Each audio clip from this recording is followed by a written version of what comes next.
Aku selalu mengira ibu mertuaku hanya membenciku karena aku miskin. Tapi saat aku melihatnya diam-diam menaburkan serbuk maut ke nampan kue anakku sendiri di CCTV, duniaku runtuh. Namun, ada satu hal yang wanita itu tidak tahu. Aku tidak masuk ke keluarga ini karena cinta, melainkan untuk menjemput sebuah rahasia besar yang dia curi 28 tahun yang lalu. Malam ini, bukan cuma piring yang pecah di rumah ini, tapi seluruh hidup palsunya. Bagiku, pagi itu seharusnya jadi awal dari segalanya. Aku masih ingat betul bagaimana aroma cat baru di ruang tamu beradu dengan wangi masakan yang sedang kusiapkan di dapur. Sambil menatap awan mendung yang mulai menggantung rendah di luar jendela, ada rasa sesak sekaligus lega yang memenuhi dadaku. Akhirnya, kita punya tempat sendiri, nak. Bisikku pelan, sambil mengelus pipi gembul Kenzi yang asyik bermain di sudut ruangan.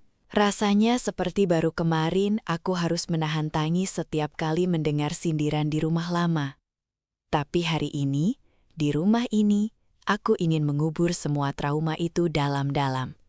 Aku hanya ingin kedamaian, sesederhana itu. Meskipun firasatku terus membisikkan, kalau langit yang gelap di luar sana bukan cuma sekadar tanda akan turun hujan. Aku langsung tersenyum lebar saat merasakan tarikan kecil di ujung dasterku.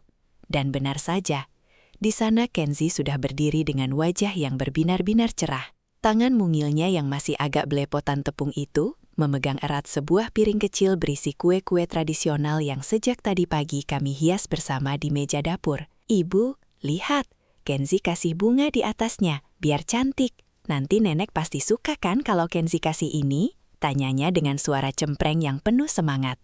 Membuat hatiku seketika mencelos karena tahu betapa besarnya harapan anak ini untuk bisa disayang oleh neneknya. Aku berlutut di depannya, merapikan kerah bajunya yang sedikit miring, sambil berusaha menelan rasa pahit yang tiba-tiba muncul di tenggorokan. Tentu sayang, kue buatan Kenzi kan yang paling enak di dunia. Nanti kasihnya pelan-pelan ya, bicaranya yang sopan sama nenek. Jawabku sambil mengelus kepalanya, mencoba memberikan kepercayaan diri yang sebenarnya aku sendiri pun tidak memilikinya. Kenzi cuma mengangguk mantap. Lalu dia mulai berlatih gaya bicara di depanku. "Nenek Ratna, ini Kenzi buatkan kue spesial buat nenek. Dimakan ya, Nek?" Celotehnya dengan gaya yang sangat menggemaskan. Seolah-olah dia sedang bersiap menyambut seorang ratu yang paling baik hati. Tanpa sedikit pun menyadari kalau di balik pintu sana, ada badai yang sudah siap menghancurkan seluruh kebahagiaan kecilnya itu.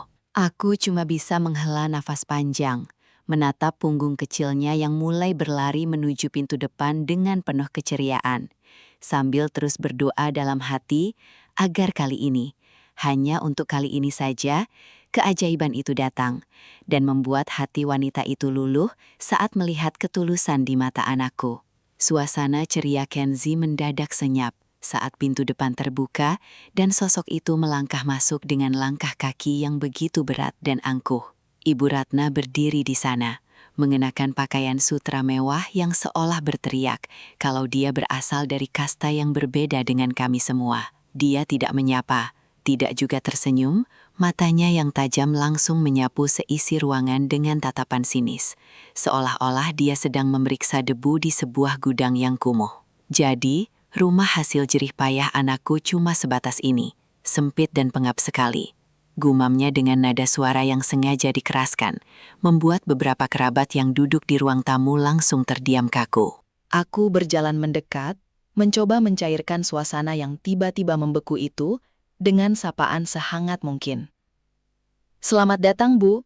Mari duduk dulu, kebetulan makanannya sudah siap semua," ucapku, sambil mencoba meraih tangannya untuk bersalaman, tapi dia justru menarik tangannya kembali dengan gerakan yang sangat kasar, seolah takut tertular kuman dariku. "Tidak perlu berbasa-basi.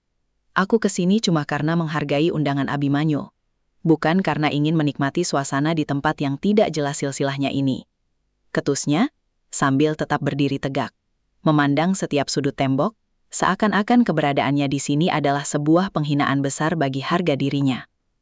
Aku hanya bisa mengepalkan tangan di balik punggung, mencoba menahan emosi yang mulai mendidih, karena demi Tuhan, Ini adalah hari syukuran kami. Tapi bagi wanita ini, menghargai perasaan orang lain sepertinya tidak pernah ada dalam kamus hidupnya. Melihat suasana yang semakin mencekam, Kenzi yang polos itu malah memberanikan diri melangkah maju dengan kaki-kaki kecilnya yang masih ragu, berusaha memecah kebekuan yang diciptakan neneknya. Dia mengangkat piring kecilnya tinggi-tinggi dengan kedua tangan yang sedikit gemetar karena bebannya lumayan berat untuk ukuran anak seusianya. "Nenek Ratna, ini Kenzi sendiri yang hias kue buat nenek. Ada bunga-bunganya loh, Nek. Coba lihat deh," ucapnya dengan suara cilik yang penuh harapan, mencoba mencuri perhatian wanita yang berdiri kaku bagaikan patung es di depan kami. Aku menahan napas, dadaku terasa sesak, melihat bagaimana anakku mendongak dengan mata bulat yang berbinar-binar tulus, berharap setidaknya ada satu usapan lembut atau sekadar anggukan kecil sebagai jawaban. Tapi Ibu Ratna hanya menunduk sedikit, bukan untuk menyambut nampan itu, melainkan memberikan tatapan jijik, seolah-olah apa yang disodorkan Kenzi adalah sesuatu yang menjijikan. "Jauhkan benda kotor itu dari hadapanku. Jangan coba-coba menyentuh baju sutraku dengan tanganmu yang berlepotan itu," bentaknya dengan nada tinggi yang sangat tajam, membuat Kenzi tersentak kaget sampai langkahnya mundur beberapa senti. "Tapi Nek, ini enak sekali. Kenzi sudah cuci tangan kok sebelum hias kue ini," cicit Kenzi yang suaranya mulai bergetar karena takut, namun dia tetap berusaha menyodorkan piring itu sekali lagi, seakan dia belum mau menyerah untuk mendapatkan cinta dari satu-satunya nenek yang dia punya. Aku baru saja mau melangkah untuk menarik Kenzi menjauh, tapi terlambat karena mata Ibu Ratna justru semakin berkilat penuh kebencian, seolah ketulusan anakku itu adalah sebuah tantangan besar bagi harga diri ningratnya yang kolot. Detik berikutnya, segalanya seolah berjalan dalam gerakan lambat yang sangat menyakitkan. Tanpa ada aba-aba, tangan Ibu Ratna bergerak dengan satu sentakan keras, menghantam piring di tangan Kenzi sampai benda itu terlempar dan hancur berkeping-keping tepat di atas ubin ruang tamu kami. Suara keramik yang pecah itu menggelegar, memutus semua kebisingan dan menyisakan kesunyian yang mengerikan di seluruh ruangan. Kue-kue yang sejak subuh tadi dihias Kenzi dengan penuh cinta, kini cuma jadi rongsokan tak berguna, berserakan di antara serpihan tajam dan sisa-sisa tepung. "Sudah kubilang, jauhkan dari hadapanku. Apa kamu tuli?" teriaknya dengan wajah yang memerah karena amarah yang tidak masuk akal. Kenzi berdiri mematung. Kedua tangan kecilnya masih menggantung di udara, seolah-olah dia masih memegang piring yang sekarang sudah jadi sampah itu. Aku melihat bibirnya mulai bergetar hebat, air mata langsung menggenang di pelupuk matanya yang bulat, dan dia menatapku dengan wajah yang benar-benar hancur. "Ibu, kue Kenzi, hancur semuanya," Isaknya dengan suara yang nyaris tak terdengar, membuat hatiku rasanya seperti diremas-remas sampai tak bersisa. Aku segera menghambur, memeluk tubuh kecilnya yang mulai terguncang karena tangisan yang tertahan. Sementara Ibu Ratna hanya berdiri di sana sambil membersihkan tangannya dengan tisu, seolah baru saja menyentuh sesuatu yang sangat menjijikan.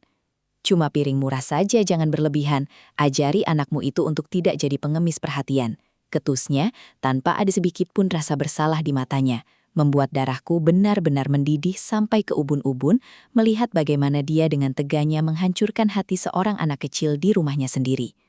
Aku hanya bisa mendekap Kenzi lebih erat ke dadaku, mencoba menulikan telinganya dari racun yang keluar dari mulut wanita itu, tapi Ibu Ratna belum selesai menghancurkan mental kami. Dia melangkah maju satu tindak, berdiri tepat di depan kami, dengan tatapan yang begitu merendahkan.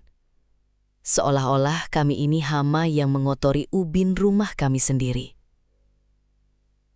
"Dengar ya Arum, sampaikan pada anakmu ini, sampai mati pun, darah kotor tetaplah darah kotor.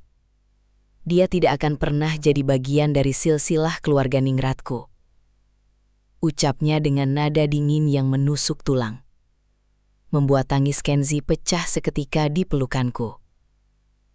Aku mendongak, menatapnya dengan mata yang mulai memanas, karena amarah yang kupendam selama 5 tahun ini sudah mencapai batasnya. "Cukup, Bu. Dia masih kecil. Apa salahnya sampai Ibu tega bicara sekejam itu?" Suaraku bergetar, bukan karena takut, tapi karena menahan ledakan emosi yang luar biasa. Namun, dia malah tertawa sinis. Tawa yang sangat kering dan menyakitkan telinga. Kesalahannya adalah karena dia lahir dari rahimmu. Dan selama dia masih membawa nama keluargaku, dia hanya akan jadi aib yang tidak diinginkan.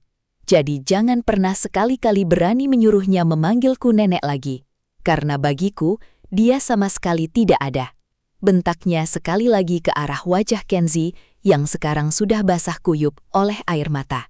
Aku merasakannya. Aku merasakan bagaimana tubuh mungil Kenzi menciut. Dia ketakutan setengah mati. Dan kata-kata itu seolah menjadi vonis yang mencabut seluruh kebahagiaan dari wajahnya. Membuatku sadar bahwa bagi wanita di hadapanku ini, manusia hanyalah angka dan status. Dan ketulusan seorang anak kecil tidak lebih berharga daripada debu di bawah sepatunya. Tepat saat kalimat keji itu menggantung di udara, aku melihat sesosok bayangan besar melangkah cepat dari arah koridor belakang. Dan itu adalah Abimanyu. Wajah suamiku yang biasanya tenang dan penuh senyum, kini berubah total menjadi gelap, dengan rahang yang mengeras hingga urat-urat di lehernya menonjol keluar. Dia berdiri tepat di sampingku, menatap ibunya sendiri dengan pandangan yang belum pernah aku lihat selama kami menikah.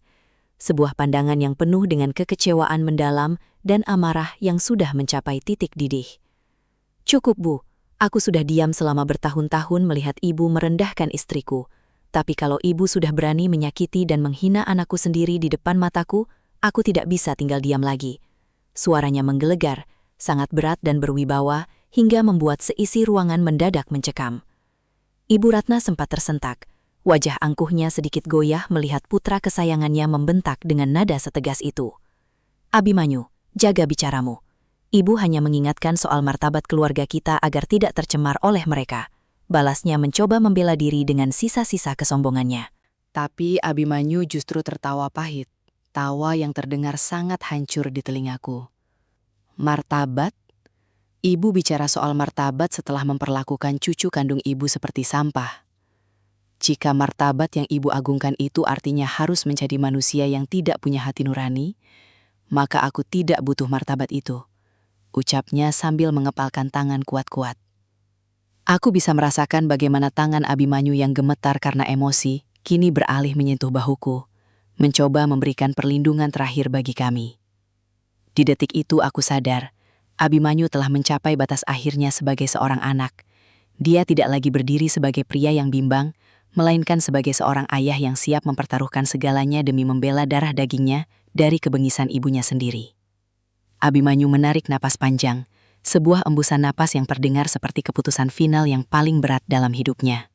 Dia melangkah ke arah pintu depan, membukanya lebar-lebar, lalu berbalik menatap Ibu Ratna dengan mata yang tajam, namun penuh luka. Kalau ibu merasa rumah ini terlalu sempit dan kotor untuk martabat ibu yang setinggi langit itu, maka silahkan keluar, Bu. Sekarang juga. Ucapnya dengan suara yang rendah, namun bergetar hebat. Ibu Ratna terbelalak, wajahnya memucat karena terkejut diusir oleh anak yang selama ini selalu bertekuk lutut padanya. Abimanyu, kamu berani mengusir ibu kandungmu sendiri hanya demi membela mereka? Kamu benar-benar sudah buta karena wanita ini. Teriaknya sambil menunjuk ke arahku dengan jari yang gemetar. Tapi Abimanyu tetap bergeming di ambang pintu, tangannya menunjuk ke arah jalanan dengan tegas. Aku tidak buta, Bu. Justru sekarang mataku terbuka lebar, bahwa ibu tidak akan pernah berubah. Pintu rumah ini akan selalu terbuka untuk ibu sebagai seorang nenek yang penyayang. Tapi, mulai detik ini, pintu ini tertutup rapat untuk seorang wanita angkuh yang tega merusak hati anaknya sendiri. Pergilah, sebelum aku benar-benar kehilangan rasa hormatku yang tersisa. Balasnya tanpa keraguan sedikitpun. Aku hanya bisa terpaku memeluk Kenzi, melihat bagaimana Ibu Ratna melangkah keluar dengan penuh amarah sambil menyumpah serapah. Sementara Abimanyu langsung menutup pintu itu dengan bantingan keras yang seolah menjadi tanda bahwa hubungan mereka telah putus total. Suamiku kemudian tertuduk lemas di lantai, menyandarkan kepalanya di pintu sambil memejamkan mata, membiarkan keheningan yang menyakitkan menyelimuti ruang tamu kami yang kini terasa lebih luas, namun jauh lebih sunyi. Melihat punggung Abimanyu yang terguncang hebat di balik pintu yang baru saja tertutup rapat, aku perlahan bangkit sambil tetap menggendong Kenzi yang mulai tenang dalam isakannya. Di saat semua orang di ruangan itu menatap penuh simpati dan keterkejutan, aku justru merasakan sebuah ketenangan yang dingin menjalar di sekujur tubuhku. Aku berjalan mendekati suamiku, meletakkan tangan di bahunya yang tegang, lalu menunduk untuk menatap sisa-sisa pecahan piring di lantai dengan perasaan yang sulit dijelaskan. "Mas, sudah ya, jangan menyalahkan diri sendiri. Kamu sudah melakukan hal yang benar untuk kita," bisikku pelan, mencoba menenangkan badai di dalam dirinya. Abimanyu mendongak, matanya yang kemerahan menatapku penuh penyesalan sambil bergumam, "Maafkan aku, Arum. Aku gagal menjaga kalian dari egonya sendiri. Aku hanya memberikan senyuman tipis, senyuman yang mungkin terlihat seperti tanda ketegaran di matanya. Padahal jauh di lubuk hatiku, ada kilatan kepuasan yang aku simpan rapat-rapat." Bagiku, kemarahan yang meledak tadi adalah awal dari skenario yang sudah lama aku bayangkan, di mana wanita angkuh itu akhirnya tersingkir dari hidup kami dengan tangannya sendiri. Aku sengaja membiarkan suasana tetap sunyi, membiarkan Abimanyu meresapi keputusannya. Sementara di dalam benakku, aku sudah menyusun langkah berikutnya untuk memastikan bahwa kepergian Ibu Ratna kali ini bukan sekedar drama sementara, melainkan sebuah kejatuhan permanen yang akan ia sesali seumur hidupnya. Aku tahu persis bahwa di balik wajahku yang tampak terluka ini, ada sebuah rencana besar yang baru saja dimulai. Dan pengusiran tadi hanyalah umpan kecil yang berhasil ia telan mentah-mentah, tanpa sedikit pun menyadari bahwa akulah yang sedang memegang kendali atas kehancuran yang akan segera menghampirinya.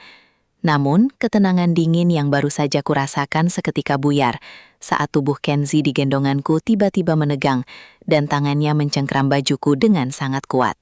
Aku menunduk dan jantungku rasanya berhenti berdetak saat melihat wajah anakku yang tadinya sembab kini berubah pucat pasi, hampir seputih kapas. "Kenzi, sayang, kamu kenapa?" tanyaku dengan suara yang mulai gemetar hebat. Tapi dia tidak menjawab, melainkan mulai terbatuk-batuk kecil sampai akhirnya dia membungkuk dan memuntahkan cairan bening di bahuku. Panik luar biasa langsung menyergapku saat kulihat sudut bibirnya mulai mengeluarkan busa halus, sementara matanya perlahan mulai berputar ke atas. "Mas, Abimanyu, lihat Kenzi, Mas. Ada yang gak beres," teriakku histeris, membuat suamiku yang tadinya lemas di depan pintu langsung melompat berdiri dengan wajah horor. "Kenzi, ya Tuhan nak, bangun!" seru Abimanyu sambil mencoba menepuk-nepuk pipi anak kami. Tapi Kenzi justru mulai kehilangan kesadaran. Tubuhnya lemas seperti boneka kain di pelukanku. Aku teringat sesuatu.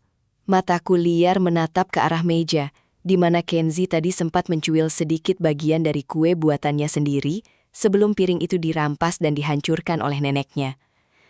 "Mas, dia tadi sempat makan kuenya sedikit. Apa mungkin ada sesuatu di sana?" rintihku sambil memeluk Kenzi yang napasnya mulai tersengal-sengal dan berat. Kejadiannya begitu cepat. Ruang tamu yang tadinya penuh dengan sisa kemarahan kini berubah menjadi medan pertempuran antara hidup dan mati.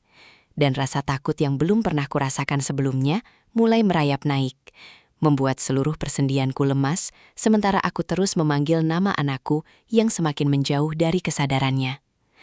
Tanpa menunggu jawaban dariku, Abimanyu langsung menyambar kunci mobil di atas meja dengan tangan yang gemetar hebat, sampai kunci itu sempat terjatuh 2 kali ke lantai. "Cepat Arum, bawa Kenzi ke mobil, jangan sampai dia tertidur," serunya dengan suara parau yang penuh ketakutan. Aku berlari sekuat tenaga, menembus rintik hujan yang mulai turun. Mendekap erat tubuh Kenzi yang semakin lunglai dan terasa mendingin di dadaku. Begitu pintu mobil terbanting tertutup, Abimanyu langsung menginjak gas sedalam-dalamnya, membuat ban mobil berdecit keras di atas aspal, sementara dia terus membunyikan klakson tanpa henti untuk membelah jalanan yang mulai padat. "Kenzi, sayang, dengar suara ibu kan? Buka matanya, nak. Sebentar lagi kita sampai," teriakku sambil terus menepuk pipinya, mencoba menahan air mata agar tidak menghalangi pandanganku. Tapi isak tangisku tetap pecah saat melihat tangan mungilnya yang tadi memegang piring, kini terkulai lemas tanpa tenaga.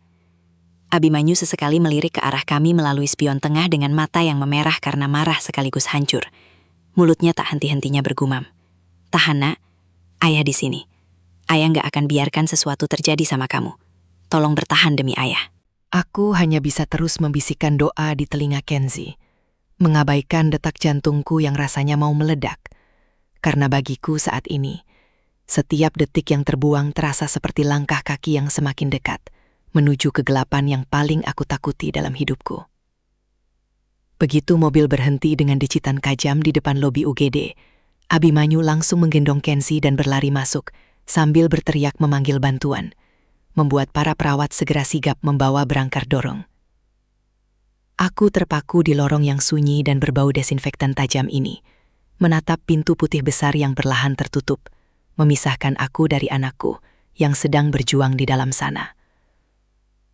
Langkah kaki perawat yang berlalu lalang dan suara roda tempat tidur medis yang berderit di atas lantai keramik terasa begitu menyiksa telingaku, membuat kepalaku pusing bukan main. Abimanyu terduduk di kursi tunggu kayu yang keras, menangkup wajahnya dengan kedua tangan sambil terus bergumam pelan. Ini salahku, Arum. Harusnya aku tidak membiarkan ibu menyentuh apapun di rumah kita. Aku mendekat, mencoba duduk di sampingnya, meski kakiku sendiri terasa seperti jeli yang bisa runtuh kapan saja. Mas, jangan bicara begitu. Sekarang yang penting Kenzi ditangani dokter. Ucapku dengan suara yang nyaris hilang. Mencoba menguatkan dia, padahal aku sendiri sedang gemetar hebat. Tak lama, seorang dokter keluar dengan wajah yang sangat serius, membuat kami berdua serentak melompat berdiri. Keluarga pasien Kenzi, kondisi putra bapak dan ibu kritis. Ada indikasi zat racun yang sangat kuat masuk ke sistem pencernaannya. Kami harus melakukan tindakan penyelamatan segera. Ucap dokter itu dengan nada bicara yang sangat formal, namun menusuk jantungku. Rasanya duniaku mendadak berhenti berputar, dan lampu neon di langit-langit rumah sakit yang berkedip-kedip itu, seolah sedang menertawakan kehancuran yang kini benar-benar nyata di depan mata. Di tengah kekalutan yang menghantam di lorong rumah sakit itu, Abimanyu tiba-tiba berdiri dengan tatapan mata yang mendadak tajam, seolah ada percikan amarah yang baru saja menyulut kesadarannya. Arum, aku butuh kepastian sekarang juga. Aku harus lihat apa yang sebenarnya terjadi di dapur tadi, ucapnya sambil merogoh ponsel dengan tangan yang masih bergetar. Aku hanya bisa mengangguk lemah saat dia mulai mengakses aplikasi rekaman kamera keamanan yang baru saja kami pasang bulan lalu melalui layar ponselnya. Kami berdua berdiri berdampingan di bawah lampu koridor yang temaram, menatap layar kecil itu dengan napas yang tertahan, memutar mundur waktu ke beberapa jam sebelum petaka ini dimulai. "Lihat itu, Mas, itu ibu," bisikku lirih saat melihat sosok Ibu Ratna muncul di layar, menyelinap masuk ke area dapur saat aku sedang sibuk di halaman depan. Di video itu, wanita yang seharusnya menjadi pelindung bagi keluarganya sendiri tampak mengeluarkan sebuah botol kecil dari balik selendangnya. Lalu dengan gerakan yang sangat tenang dan terukur, dia menaburkan sesuatu ke atas tumpukan kue yang baru saja selesai dihias oleh Kenzi. Abimanyu hampir saja menjatuhkan ponselnya. Suaranya tercekat di tenggorokan saat dia mengumpat pelan. Tega, benar-benar tega. Dia bukan cuma mau menghina, tapi dia mau menghancurkan nyawa cucunya sendiri. Aku menutup mulutku. Air mataku luruh tanpa suara melihat bagaimana Ibu Ratna mengaduk sedikit lapisan gula itu agar serbuk maut tersebut tidak terlihat, seolah dia sedang merencanakan sebuah eksekusi yang sempurna tanpa rasa bersalah sedikit pun. Bagiku, rekaman hitam putih di layar ponsel itu bukan lagi sekadar video, melainkan bukti nyata dari kegilaan seorang wanita yang rela melumuri tangannya dengan darah hanya demi sebuah harga diri yang semu. Abimanyu mematikan layar ponselnya dengan gerakan kasar, seolah-olah gambar di sana bisa membakar tangannya jika terus-terusan dilihat. Aku bisa melihat rahangnya mengeras sampai berbunyi. Dan untuk pertama kalinya, aku melihat seorang anak kehilangan seluruh dunianya hanya dalam satu kedipan mata. Wanita itu benar-benar ingin mengubur darah dagingku sendiri, Arum. Bagaimana bisa seorang manusia, seorang yang kupanggil ibu, punya pikiran sejahat itu? Suaranya pecah, penuh dengan getaran luka yang sangat dalam, sampai aku pun tak sanggup menatap matanya. Aku hanya bisa memegang lengannya, mencoba menyalurkan sedikit kekuatan. Tapi Abimanyu justru memukul tembok rumah sakit dengan tangan kosongnya hingga buku jarinya memerah. Aku selalu mencoba maklum, Aku selalu bilang pada diriku sendiri kalau dia hanya keras hati. Tapi ini sudah melampaui batas kewarasan. Teriaknya tertahan, mengabaikan tatapan beberapa orang yang lewat di koridor. Bagiku, melihat kehancuran Abimanyu saat ini jauh lebih menyakitkan daripada melihat kemarahannya tadi pagi. Ini adalah titik di mana seorang putra menyadari bahwa wanita yang memberinya kehidupan justru sedang berusaha mencabut kehidupan dari keturunannya. Mas, sekarang kita punya buktinya. Dia tidak akan bisa lari lagi. Bisikku sambil mencoba menenangkannya. Namun Abimanyu hanya menatap kosong ke arah pintu ruang ICU. Wajahnya tampak 10 tahun lebih tua hanya dalam hitungan menit. Dia kemudian menyandarkan punggungnya ke dinding keramik yang dingin, memejamkan mata rapat-rapat seolah ingin menghapus kenyataan pahit bahwa ibu yang selama ini dia banggakan, ternyata hanyalah seorang monster yang tega menyisipkan maut di balik nampan camilan seorang balita. Abimanyu tidak menunggu sampai pagi. Dengan langkah yang masih goyah namun penuh kemarahan, dia memutuskan untuk segera menemui wanita itu di kantor polisi setelah petugas mengamankannya berdasarkan bukti rekaman yang kami kirimkan. Aku mengikutinya dari belakang, berjalan melewati lorong-lorong sempit kantor polisi yang pengap, sampai akhirnya kami berdiri di depan sebuah ruangan dengan jeruji besi yang memisahkan dunia luar dari sosok yang dulu sangat kami hormati. Ibu Ratna duduk di sana, di atas bangku kayu keras, masih mengenakan sutra mewahnya yang kini tampak kusam dan sangat tidak relevan dengan situasi ini. "Ibu merasa bangga sekarang?" tanya Abimanyu dengan nada suara yang begitu rendah hingga bulu kuduku berdiri, sementara dia mencengkram besi jeruji itu sampai jari-jarinya memutih. Ibu Ratna mendongak, tidak ada raut penyesalan di wajahnya, justru dia malah mendesis pelan. "Kamu kesini cuma mau pamer karena sudah berhasil menjebak ibumu sendiri?" Anak macam apa kamu ini, Abimanyu? Mendengar itu suamiku tertawa. Sebuah tawa kering yang terdengar sangat hancur di telingaku. Anak macam apa? Harusnya aku yang tanya. Nenek macam apa yang tega meracuni cucunya sendiri hanya karena benci pada menantunya? Apa harga diri itu jauh lebih berharga daripada nyawa Kenzi, Bu? Sergah Abimanyu dengan suara yang mulai meninggi. Aku hanya berdiri mematung di sampingnya, menatap wanita di balik jeruji itu yang masih saja membuang muka, seolah-olah kami adalah debu yang mengganggu pemandangannya.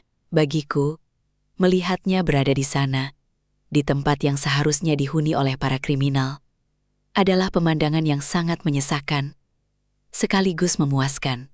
Karena akhirnya, topeng keanggunan yang selama ini dia agungkan, telah retak sepenuhnya di depan hukum dan di depan anaknya sendiri. Ibu Ratna tiba-tiba berdiri dari bangkunya, mendekat ke arah jeruji besi, dengan tatapan yang mendadak berubah dari angkuh menjadi penuh kegilaan yang mengerikan. "Cucu." "Kamu bilang anak itu cucuku?" teriaknya sambil tertawa melengking, tawa yang membuatku merinding karena terdengar sangat tidak waras di tengah keheningan kantor polisi ini.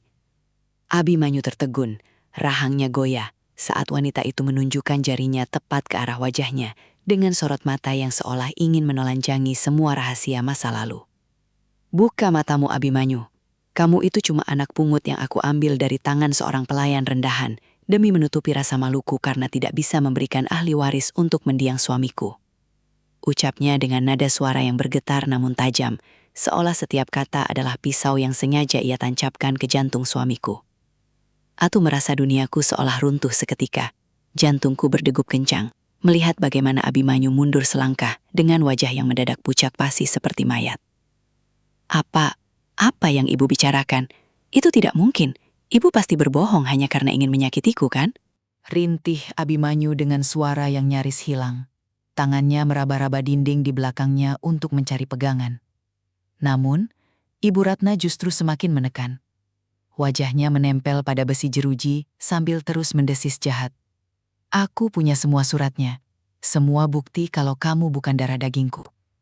Aku melakukan ini karena aku tidak mau harta keluarga ini jatuh ke tangan anak haram dari keturunan yang tidak jelas sepertimu. Makanya, aku harus memutus garis sialan itu melalui anakmu." Bagiku, pengakuan itu jauh lebih mematikan daripada racun apapun yang pernah ia taburkan di dapur kami.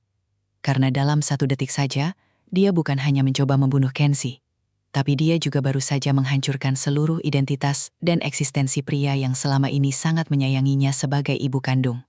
Abimanyu bersandar di dinding koridor kantor polisi yang dingin, dengan napas yang terdengar pendek dan tersengal-sengal. Seolah-olah oksigen di ruangan ini mendadak habis setelah mendengar pengakuan gila itu. Aku bisa melihat kehancuran di matanya. Sebuah kekosongan yang sangat mengerikan saat dia menatap Ibu Ratna yang masih saja tersenyum sinis di balik jeruji besi. Jadi, selama ini ibu membesarkanku cuma untuk menjadi tameng harta keluarga ibu. Ibu menganggapku dan Kenzi cuma sebagai gangguan yang harus dihapus. Suaranya terdengar sangat parau, hampir seperti bisikan seorang pria yang baru saja kehilangan dunianya. Ibu Ratna tidak bergeming. Dia malah melipat tangannya di dada dengan angkuh sambil menyahut. Kamu harusnya berterima kasih karena aku sudah memberimu kehidupan mewah selama ini. Tapi kamu malah membawa wanita rendahan itu dan melahirkan anak yang merusak rencanaku. Aku tidak akan membiarkan kekayaan leluhurku jatuh ke tangan orang asing seperti kalian. Makanya, aku harus memastikan garis keturunan palsu ini berhenti di sini, apapun caranya. Aku meremas jari-jariku sendiri sampai terasa sakit, menahan diri agar tidak meledak saat mendengar betapa murahnya nyawa anakku di mata wanita ini.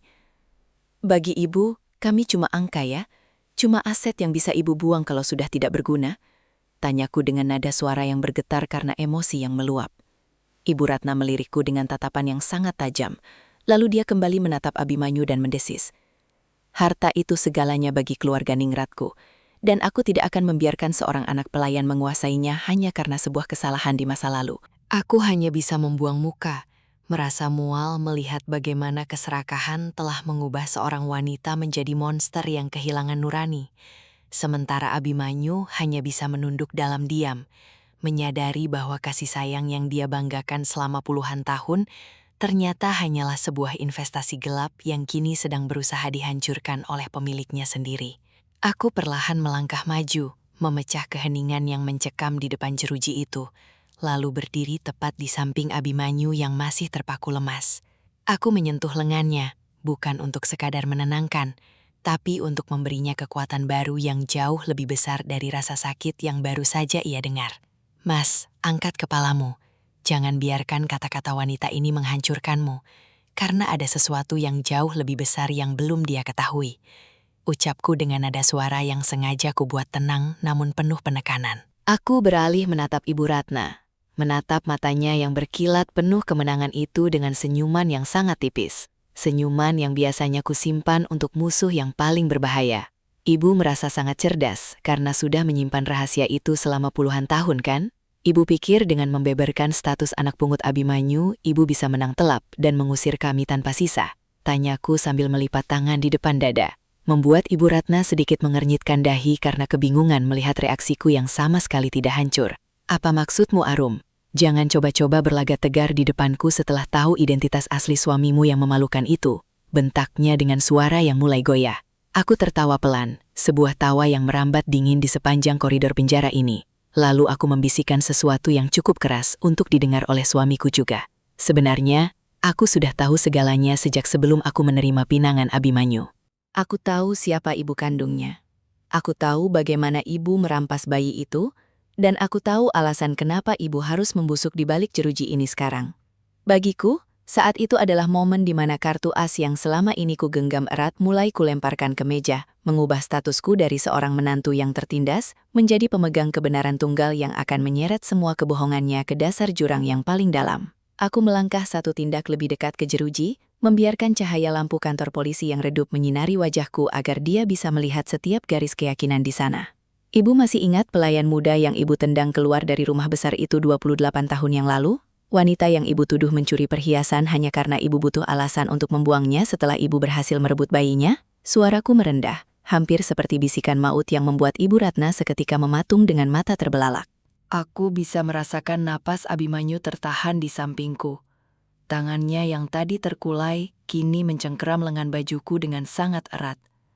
Wanita itu adalah ibuku, Bu. Dia menghabiskan sisa hidupnya dalam kemiskinan dan rasa sakit karena kehilangan anaknya. Sementara ibu duduk manis di atas takhta kemewahan menggunakan darah dagingnya. Teriakku, melepaskan seluruh sesak yang sudah kukubur selama bertahun-tahun. Ibu Ratna mundur, sampai punggungnya membentur dinding sel. Wajahnya yang tadi angkuh, kini tampak sangat rapuh dan ketakutan. "Tidak, itu tidak mungkin. Kamu cuma gembel yang kebetulan bertemu Abimanyu," racaunya dengan bibir yang gemetar hebat. Aku tertawa pahit sambil menggelengkan kepala. Kebetulan? Tidak ada yang kebetulan dalam rencana yang sudah aku susun sejak aku melihat foto ibu di koran lama milik ibuku. Aku masuk ke hidup Abimanyu bukan cuma karena aku mencintainya, tapi karena aku ingin mengambil kembali apa yang seharusnya menjadi milik ibuku, yaitu putra kandungnya yang ibu jadikan alat untuk harta sialan ini. Bagiku, melihatnya gemetar seperti itu jauh lebih memuaskan daripada ribuan kata maaf.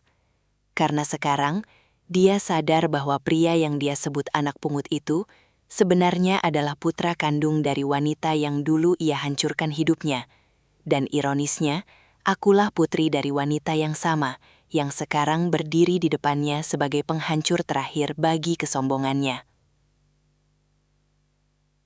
Aku menatapnya dengan tatapan yang paling tajam, membiarkan keheningan di kantor polisi itu mencekik sisa-sisa keberaniannya sebelum aku kembali membuka suara. "Ibu pikir aku ini menantu yang lugu, yang cuma bisa menangis saat dihina dan pasrah saat anakku disingkirkan?" Tanyaku sambil tersenyum miring, senyum yang sengaja kuberikan untuk menunjukkan betapa telitinya aku bermain. Aku melirik Abimanyu sejenak. Melihatnya masih terpaku mencerna kenyataan bahwa aku adalah saudarinya. Setidaknya secara hukum, darah dari ibu yang sama. Lalu aku kembali menatap Ibu Ratna yang sudah tertuduk lemas di lantai sel. Aku sudah tahu kalau ibu tidak akan pernah berubah. Aku sudah tahu kalau keserakahan ibu akan membuat ibu melakukan tindakan nekat seperti tadi pagi. Makanya, aku membiarkan ibu masuk ke dapur. Aku membiarkan ibu merasa menang saat menaburkan serbuk maut itu ke nampan Kenzi. Karena aku butuh ibu melakukan kesalahan fatal yang tidak bisa dimaafkan oleh hukum. Ucapku dengan nada suara yang tenang, namun sangat berbobot. Ibu Ratna mendongak. Matanya yang merah menatapku penuh horor sambil bergumam terbata-bata. "Jadi, kamu sengaja? Kamu menjebakku dengan nyawa anakmu sendiri? Kamu monster Arum." Aku tertawa kecil. Tawa yang bergema dingin di koridor pengap ini. "Jangan samakan aku dengan ibu." Bagiku, ini bukan jebakan. Ini adalah pancingan untuk predator yang sudah terlalu lama berkuasa dengan cara kotor. Aku tahu persis watak ibu yang pengecut, yang akan selalu berusaha melenyapkan hambatan dengan tangan sendiri jika sudah merasa terpojok. Dan hari ini, ibu benar-benar memakan umpan itu bulat-bulat sampai ke akarnya. Abimanyu melepaskan pegangannya dari lenganku, menatapku dengan pandangan yang sulit diartikan, antara ngeri dan sadar bahwa selama ini istrinya bukanlah korban, melainkan sutradara yang sedang menarik benang takdir untuk menyeret wanita di balik jeruji itu ke dalam kehancuran yang paling mutlak. "Jangan pernah sekalipun ibu berani menyebutku monster setelah apa yang ibu lakukan selama puluhan tahun," desisku, sambil mencondongkan tubuh ke arah besi jeruji yang terasa dingin di telapak tanganku. Aku bisa melihat Ibu Ratna mencoba mengatur napasnya yang mulai tak beraturan. Wajahnya tampak sangat kacau saat dia menyadari bahwa setiap gerakannya selama ini selalu berada dalam pengawasanku. "Ibu pikir aku akan membiarkan anakku benar-benar dalam bahaya? Aku ini ibunya, aku yang melahirkannya, bukan ibu yang hanya bisa merusak." Lanjutku dengan nada yang lebih tinggi. Aku menoleh ke arah Abimanyu yang masih berdiri mematung di sampingku. Lalu aku kembali menatap wanita itu dengan penuh kemenangan. "Asal ibu tahu, botol kecil yang ibu simpan di saku itu, aku sudah tahu isinya sejak ibu membelinya secara sembunyi-sembunyi dari kenalan lama ibu. Bagiku, keselamatan Kenzi adalah segalanya. Makanya aku sudah menyiapkan penawar racun itu di dalam botol susunya, tepat 1 jam sebelum ibu menaburkan serbuk itu ke nampan kuenya. Aku memberikan perlindungan itu dengan tanganku sendiri, memastikan dia punya benteng di dalam tubuhnya sebelum predator seperti ibu menyerang." Ibu Ratna ternganga. Dia mencoba bicara, tapi suaranya hanya berakhir sebagai igawan yang tidak jelas. "Jadi, Kenzi baik-baik saja? Kamu cuma pura-pura histeris?" Tanyanya dengan suara yang nyaris hilang. Aku tersenyum sangat tipis. Sebuah senyuman yang menyiratkan betapa dalamnya lubang yang telah ia gali sendiri. Dia akan pulih. Tapi ibu tidak akan pernah pulih dari kehancuran ini. Aku utus sandiwara di rumah sakit tadi, agar polisi punya cukup alasan untuk menahan ibu tanpa ada celah untuk bebas. Ibu sudah memakan umpan itu sampai ke tenggorokan. Dan sekarang, silakan nikmati hari-hari tua ibu di tempat yang seharusnya bagi seorang kriminal yang tega mengincar nyawa darah dagingnya sendiri. Hanya demi sebidang tanah dan harta warisan. Aku menarik nafas panjang, mencoba membuang sisa-sisa ketegangan yang masih membekas di dadaku sejak drama di rumah sakit tadi. Abimanyu menatapku dengan tatapan yang sangat kosong. Tangannya masih sedikit gemetar saat dia bertanya dengan suara yang nyaris tak terdengar. Arum, jadi kamu sudah tahu semuanya. Kamu membiarkan aku melewati ketakutan yang luar biasa itu cuma demi bukti ini? Aku memegang jemarinya yang dingin, mencoba memberikan kehangatan yang paling tulus yang bisa kuberikan saat ini. Mas, aku minta maaf kalau aku harus melibatkan perasaanmu dalam skenario ini. Tapi aku nggak punya pilihan lain. Kalau aku nggak buat suasana seakan-akan Kenzi dalam bahaya besar, polisi nggak akan bertindak secepat ini. Dan wanita itu pasti punya 1001 cara untuk memutarbalikkan fakta dengan kekuasaannya. Jelasku sambil mencoba mencari pengertian di matanya. Bagiku, memastikan Ibu Ratna tidak punya celah sedikit pun untuk lari adalah harga mati. Meskipun aku harus melihat suamiku sendiri hancur dalam kesedihan selama beberapa jam. Aku berbalik kembali menatap Ibu Ratna yang kini benar-benar terlihat seperti orang yang kehilangan jiwanya di pojok sel. Dengar ya Bu, dokter di dalam sana sudah tahu apa yang harus dilakukan. Karena aku sudah membisikkan jenis set yang Ibu gunakan, bahkan sebelum pemeriksaan dimulai. Kenzi sekarang cuma butuh istirahat. Racun itu nggak akan pernah sampai merusak organ tubuhnya, karena penawar yang kukasih sudah bekerja lebih dulu sebelum serbuk itu menyentuh lambungnya. Ucapku dengan nada yang luar biasa tenang, namun tegas. Ibu Ratna hanya bisa merintih. Meremas-remas ujung gamis mahalnya yang kini sudah tak berharga lagi. Menyadari kalau kecerdikan yang dia bangga-banggakan selama ini, nggak ada apa-apanya dibanding rasa cinta dan naluri perlindungan seorang ibu yang ingin mengambil kembali hak hidup anaknya. Aku tahu tindakanku ini mungkin terlihat kejam di mata orang lain, tapi bagiku, melindungi masa depan Kenzi dari cengkraman nenek yang haus harta adalah satu-satunya jalan keluar yang paling masuk akal, apapun risikonya. Aku menoleh ke arah petugas yang mulai mengunci pintu besi itu dengan bunyi dentang yang sangat memuakan, menandakan bahwa waktu kunjungan kami sudah habis. Ibu Ratna mencoba merangkak mendekat. Jemarinya yang dulu selalu memakai cincin berlian, kini mencengkram jeruji dengan putus asa, sambil berteriak parau. Abimanyu, jangan tinggalkan ibu di sini. Kamu harus ingat siapa yang kasih kamu makan enak dan sekolah tinggi. Arum, kamu keterlaluan. Ini namamu akan hancur karena durhaka. Aku cuma bisa berdiri tegak, memandang wajahnya yang sekarang terlihat sangat tua dan menyedihkan, tanpa polesan kemewahan yang biasanya ia agungkan. Bagiku, kehormatan yang ia bicarakan itu sudah lama mati, terkubur bersama kebohongannya selama puluhan tahun. Bakti itu untuk orang tua yang punya hati, Bu. Bukan untuk orang yang mau mengubur hidup-hidup cucunya sendiri demi warisan. Jawabku dengan suara yang datar namun menusuk, membuat wanita itu seketika terdiam dengan mata terbelalak. Abimanyu pun tidak lagi menoleh. Dia hanya berdiri mematung di sampingku, menatap kosong ke arah koridor kantor polisi yang remang-remang. Seolah-olah dia sedang membuang seluruh memori tentang wanita di balik sel itu dari ingatan jangka panjangnya. Sudah cukup, Arum. Mari kita pulang. Kenzi butuh kita sekarang. Bisiknya sambil menarik napas dalam-dalam, mencoba menguatkan fondasi hatinya yang baru saja diguncang gempa paling dahsyat. Aku mengangguk, melangkah pergi meninggalkan teriakan histeris Ibu Ratna yang mulai menggema di seluruh ruangan, meminta ampunan yang sudah terlambat, dan menuntut keadilan yang sebenarnya sudah ia hancurkan sendiri. Aku tahu, mulai detik ini, hidupnya yang penuh dengan harta dan pengakuan palsu itu sudah berakhir total.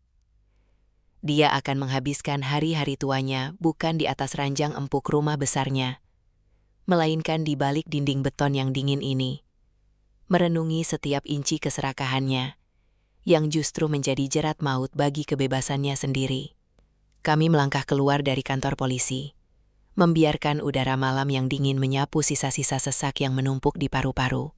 Sejak drama di depan sel tadi, Abimanyu berjalan sedikit tertinggal di belakangku. Langkahnya terasa berat, seolah dia sedang memikul beban ribuan ton. Setelah mengetahui bahwa wanita yang ia anggap ibu ternyata adalah pencuri hidupnya, aku berhenti di samping mobil, menatap suamiku yang hanya menatap kosong ke arah langit malam yang kini sudah tidak lagi meneteskan hujan. Mas, aku tahu ini berat, tapi kita harus tetap berdiri demi anak kita, ucapku sambil menggenggam tangannya yang masih sedingin es. Abimanyu mendesah panjang.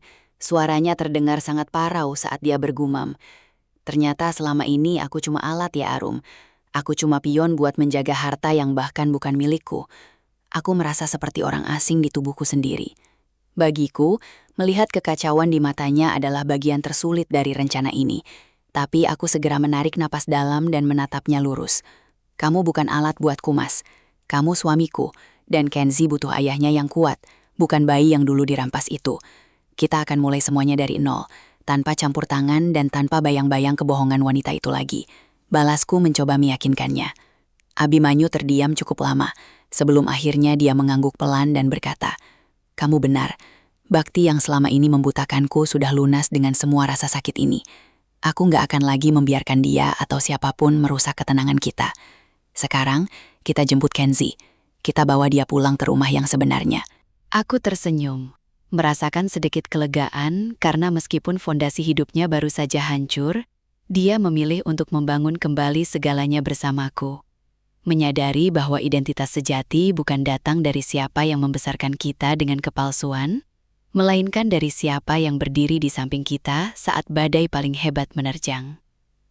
Sesampainya di kamar rawat, aku duduk di tepi tempat tidur sambil memandangi wajah Kenzi yang sudah kembali merona.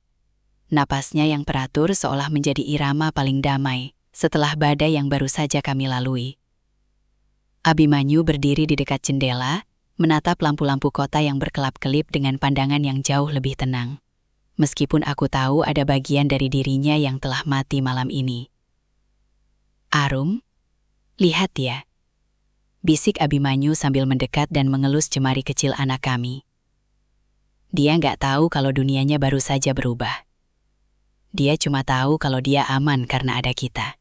Aku mengangguk pelan, menyandarkan kepalaku di bahu suamiku, sambil merasakan beban dendam yang selama bertahun-tahun kupikul sendiri, kini mulai menguap. Meninggalkan kekosongan yang aneh, namun melegakan. Bagiku, kemenangan ini terasa begitu sunyi. Tidak ada sorak-sorai. Yang ada hanyalah kenyataan pahit bahwa keadilan seringkali harus dibayar dengan luka yang membekas selamanya di ingatan. "Kita menang, Mas. Tapi rasanya tetap ada yang hilang ya?" tanyaku dengan suara rendah, menatap pantulan diriku di kaca jendela yang tampak lebih dewasa dan mungkin sedikit lebih dingin dari sebelumnya. Abimanyu hanya memelukku erat, seolah ingin memastikan bahwa kami tidak akan pernah terlepas lagi oleh rahasia manapun. Identitas palsu itu sudah hancur, dan harta yang dia agungkan itu nggak akan bisa membeli kebahagiaan kita lagi, jawabnya tegas. Di saat fajar mulai menyingsing di ufuk timur, aku menyadari bahwa dendam yang sudah terbalas tuntas ini memang telah mengembalikan hak ibuku dan masa depan anakku. Namun ada lubang kecil di hatiku yang mengingatkanku bahwa tidak semua luka bisa sembuh hanya dengan melihat musuh kita jatuh. Kini, saatnya aku berhenti menjadi sutradara dari sebuah drama balas dendam dan mulai belajar menjadi seorang ibu yang utuh.